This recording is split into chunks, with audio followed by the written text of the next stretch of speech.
eyledin ayrın dünya. Böyle yada yitirdin mi Amhavi? Ya şu an namısın ayırdın dünya. Böyle yada yitirdin mi Amhavi? Ya şu an namısın ayırdın dünya.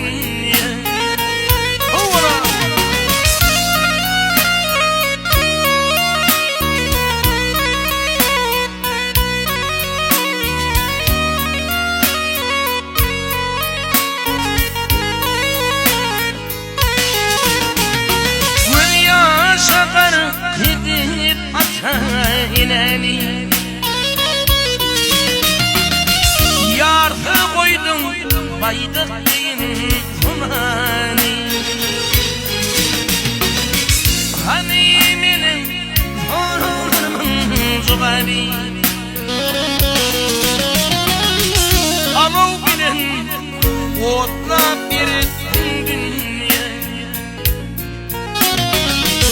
Hani benim torunlarımın zugali, ya şu an namısın ayırdın dünya. Şehrivarlımı hürmetine kalkacağım halifanın eline doğan edeyim. Allah sen toylarına toylaşın.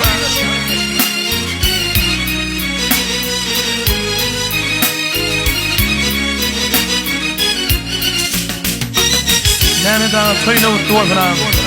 Canın sağ olsun.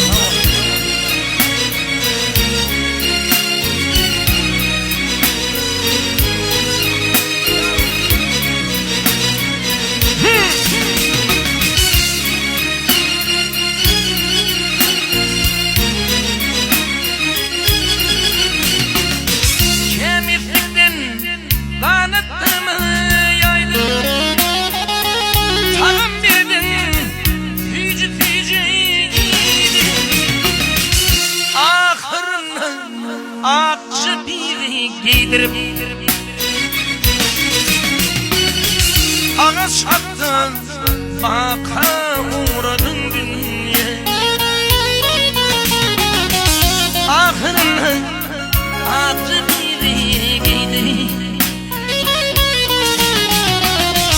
ağaç hattın baka uğradın dünya.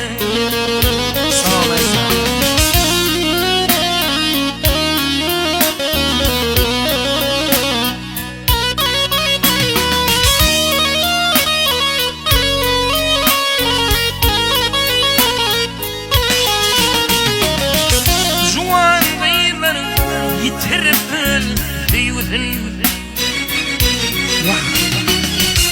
Toprağa findiler ayırman kayıpın. Şahiatta bu ahvali neyledin?